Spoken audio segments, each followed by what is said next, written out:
नमस्कार बच्चों। कक्षा पंचमी, विषय पर्यावरण। आज हम पाठ 9 कहाँ कहाँ से पानी, इसके भाग प्रथम का अध्ययन करेंगे। रही मन पानी राखिए, बिन पानी सब सून, पानी गए न उबरे, मोती मानस चून।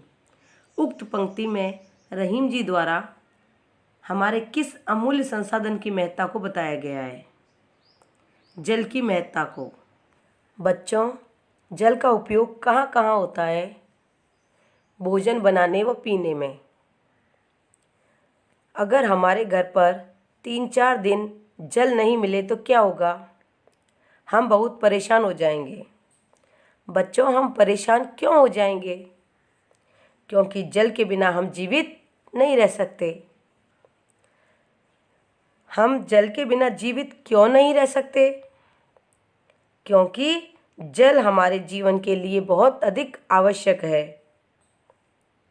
अच्छा बच्चों, तो जल के स्रोत कौन कौन से हैं? नहीं मालूम? तो आज का हमारा प्रकरण है जल स्रोत। आपने पिछली कक्षा में पढ़ा होगा कि पानी का उपयोग कहाँ कहाँ होता है। इस अध्याय में हम जानेंगे कि जल स्रोत कौन कौन से हैं। अगर हमारे घर पर 3-4 दिन पानी नहीं मिले तो हम बहुत परेशान हो जाते हैं। हम पानी के बिना जीवित नहीं रह सकते हैं, क्योंकि पानी हमारे जीवन के लिए अति आवश्यक है। पीने के लिए हमें साफ, स्वच्छ और मीठा पानी काम में लेना चाहिए। आपने नल, टंकी, हैंडपंप, ट्यूबवेल, कुआं आदि देखे होंगे। कभी सोचा है इनमें पानी कहाँ से आता है? इनमें पानी भूमिगत जल से आता है। देखिए, ये हमारे जल स्रोत हैं। पहले चित्र में नल का चित्र है, जो लगभग आप सभी के घरों में है। दूसरे में कुएं का चित्र है। तीसरे में हैंडपंप। चौथे में ट्यूबवेल, जो खेतों में सिंचाई के काम आता है। अब भूमिगत जल के बारे में हम जानेंगे। वर्षा का जल जब भूमि के अंदर प्रवेश कर नीचे की कठोर चट्टानों के ऊपर एकत्रित हो जाता है तो उसे भूमिगत जल कहते हैं। यही भूमि का जल कुओं और नलकूपों में एकत्रित होता है, जिससे हम मशीनों द्वारा पुनः धरातल पर लाकर सिंचाई एवं दैनिक उपयोग में लेते हैं। विश्व के विभिन्न हिस्सों में भूमिगत जल की गहराई भिन्न भिन्न है। मरुस्थलीय क्षेत्रों में भूमिगत जल अधिक गहराई में पाया जाता है, जबकि मैदानी एवं समुद्र तटवर्ती क्षेत्रों में भूमिगत जल कम गहराई में पाया जाता है। भूमिगत जल स्तर में ऋतुओं के अनुसार भी परिवर्तन आता है। वर्षा ऋतु में भूमिगत जल कम गहराई पर एवं ग्रीष्म ऋतु में अधिक गहराई पर पाया जाता है।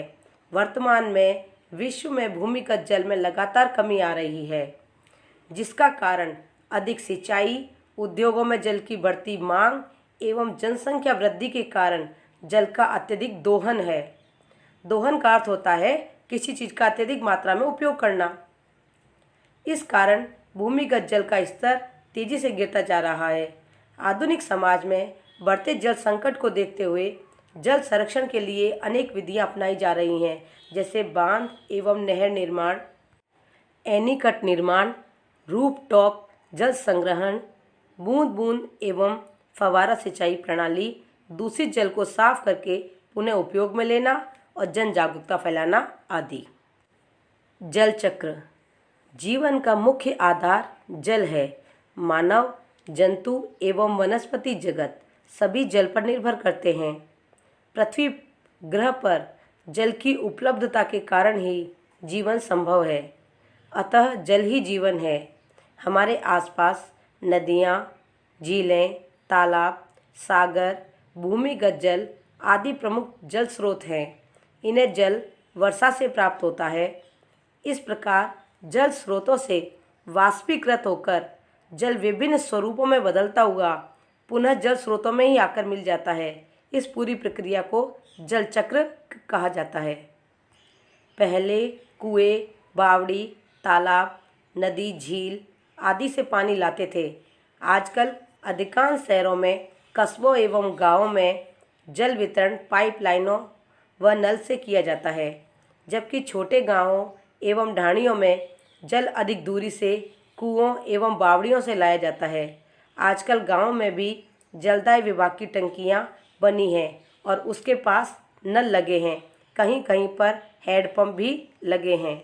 ये हैं हमारे प्राचीन जल स्रोत: कुआं, तालाब, बावड़ी, नदी। इन सभी का पानी हम पीने के उपयोग में लेते थे। चूँकि अब नदियों पर बांध बना दिए गए हैं, इसलिए अब बांध का पानी फिल्टर होकर पीने के काम आता है। और ऊपर के चित्र में झील है, तो हम पहले झीलों का भी पानी पीते थे। अब देखिए, आधुनिक जल वितरण जलदाय विभाग द्वारा टंकी बनाकर और पाइपलाइन के जरिए पानी वितरण किया जाता है। गांव-गांव में इसकी व्यवस्था है। ये है आधुनिक जल स्रोत हैंडपंप। देखिए, इसमें हैंडपंपों में पानी जमीन से आता है, इसलिए वह एकदम शुद्ध और स्वच्छ होता है। पृथ्वी पर मौजूद समस्त जल राशि का लगभग 3% से भी कम जल पीने योग्य है, जिसे मीठा या स्वच्छ जल कहते हैं। इसका अधिकांश भाग ध्रुवों एवं ऊंचे पर्वतों पर बर्फ के रूप में जमा हुआ है। स्थल पर मीठे जल के प्रमुख स्रोत नदियाँ, झीलें, बांध, तालाब, कुएं, एनीकट, भूमिगत जल आदि हैं। महासागरों का जल खारा होता है क्योंकि इसमें लवण की मात्रा अधिक होती है। प्रत्येक जीव के लिए पेयजल की आवश्यकता होती है और पीने योग्य जल अलग अलग स्रोतों से प्राप्त किया जाता है। जल की गुणवत्ता भी अलग अलग होती है। नदी प्रकृति द्वारा विकसित एवं लगातार परिमार्जित मार्ग पर बहते पानी की अविरल धारा है। वर्षा उसे जन्म देती है। यह सामान्यतः ग्लेशियर, पहाड़ अथवा झरने से निकलकर सागर अथवा झील में समा जाती है। यह मैदानी भागों को खेती के लिए उपजाऊ बनाती है। अब झील जल का वह स्थिर भाग जो चारों तरफ से स्थल खंडों से घिरा होता है, झील कहलाता है। इसकी दूसरी विशेषता उसका स्थायित्व है। झील सामान्य रूप से भूतल के वे विस्तृत खड्डे हैं जिनमें जल भरा होता है। इसका जल स्थिर होता है। इसका पानी पीने, सिंचाई, पर्यटन हेतु तथा भूमिगत जल को बढ़ाने में उपयोगी होता है। देखिए, ये है बांध का चित्र।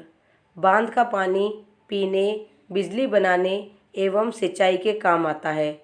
इसके बनने से बाढ़ आने में कमी होती है और लोगों को पीने के लिए अधिक मात्रा में पानी मिल पाता है। देखिए कितना बड़ा विशाल बांध है। ये तालाब का चित्र है। तालाब या पोखर ऐसे जल भरे गड्ढे को कहते हैं जो झील से छोटा हो, जिसमें वर्ष भर या कम से कम 5-6 माह तक जल भरा रहे। ये है कुएं का चित्र। प्राचीन समय में कुएं पानी का मुख्य स्रोत होते थे। देखिए कुएं के आसपास कितनी साफ सफाई है और कुआं पक्का भी है। वर्तमान समय में इनका प्रचलन कम हो गया है। ये है नलकूप। ये सिंचाई के काम आते हैं और खेत पर रहने वाले व्यक्ति इसके पानी का उपयोग पीने के लिए भी करते हैं। इसका पानी मोटर के जरिए पाइपलाइन द्वारा बाहर निकाला जाता है और यह स्वच्छ और शुद्ध जल होता है। राजस्थान में जल की महत्ता को समझते हुए राजा महाराजाओं और जन सामान्य ने मिलकर जल संग्रह के लिए समृद्ध तंत्र विकसित किए थे, जिसमें एक या एक से अधिक तालाब आपस में नहर द्वारा जुड़े होते थे। एक एक कर सभी तालाब वर्षा जल से भरते और उसके बाद उस क्षेत्र से पानी बाहर निकलता था। इसी तरह घरों में भी वर्षा जल को संग्रहित किया जाता था। रूफटॉप जल संग्रहण विधि कम वर्षा वाले क्षेत्रों के लिए अधिक उपयोगी विधि है। इस विधि में वर्षा के जल को भवन की छत से एक पाइपलाइन द्वारा नीचे बनी जल की टंकी हौज में एकत्रित किया जाता है। बाद में आवश्यकता अनुसार उस जल का उपयोग किया जाता है। इस चित्र में देखिए जल का संग्रह पाइप के जरिए टंकी में किया जा रहा है और उस टैंक में से पानी को फिल्टर करके पुनः पाइपलाइन द्वारा उपयोग में लिया जा रहा है। उदयपुर बेसिन में गोवर्धन सागर, दूध तलाई, पिछोला झील, अमरकुंड, कुमारिया तालाब, रंग सागर, स्वरूप सागर तथा फतेह सागर जलाशयों का निर्माण जल प्रबंधन की दृष्टि से विश्व भर में सर्वोच्च स्थान है। वर्षा ऋतु में जब जलाशय पानी से भर जाते हैं तो इन सभी जलाशयों का जल स्तर एक समान हो जाता है एवं पानी आपस में मिल जाता है। उदयपुर बेसिन में विभिन्न छोटे बड़े जलाशय सिंचाई, पेयजल एवं रमणीयता हेतु जल प्रबंधन के उत्तम उदाहरण हैं। बोध प्रश्न। प्रश्न 1, हमारे जीवन के लिए अति आवश्यक क्या है? हमारे जीवन के लिए पानी अति आवश्यक है। प्रश्न 2, पीने के लिए कैसा पानी काम में लेना चाहिए? पीने के लिए साफ व स्वच्छ मीठा पानी काम में लेना चाहिए। प्रश्न 3, आपके गांव के आसपास कोई झील, नदी या तालाब है तो उसका नाम बताइए। हमारे गांव के पास लूनी नदी है। प्रश्न 4, इस नदी का पानी क्या काम आता है? यह बरसात में बहने वाली नदी है। इसका पानी खेतों में सिंचाई करने के काम आता है। यह वर्ष भर नहीं बहती है। प्रश्न 5, पृथ्वी पर पीने योग्य जल कितने प्रतिशत है? पृथ्वी पर पीने योग्य जल 3% है। प्रश्न 6, पहले लोग पीने का पानी कहाँ से लाते थे? पहले लोग पीने का पानी कुएं, बावड़ी, तालाब, नदी, झील आदि से लाते थे। प्रश्न 7, घरों में वर्षा के जल को किसमें संग्रहित किया जाता था? वर्षा के जल को घर में बने टांके या हौद में संग्रहित किया जाता था। अभ्यास कार्य। प्रश्न 1, आपके आसपास कौन कौन से जल स्रोत हैं? नाम लिखिए। प्रश्न 2, आपके घरों में पीने का पानी कहाँ से आता है? प्रश्न 3, भूमिगत जल किसे कहते हैं? इसमें लगातार कमी क्यों आ रही है? प्रश्न 4, राजस्थान के किस जिले का जल प्रबंधन की दृष्टि से विश्व में सर्वोच्च स्थान है? प्रश्न 5, आपके घरों में बारिश के पानी का संग्रहण किस प्रकार किया जाता है? समझाइए। प्रयोग या प्रसार का प्रश्न। आपके गांव या शहर के आसपास कोई तालाब, नदी, झील या बांध हो तो उसके बारे में जानकारियां एकत्र कीजिए। बोध प्रश्नों को अपनी कॉपी में उतारने के बाद अभ्यास कार्य के प्रश्न भी कॉपी में हल कीजिए और साथ ही इनको याद भी कीजिए। धन्यवाद। जय हिंद, जय भारत।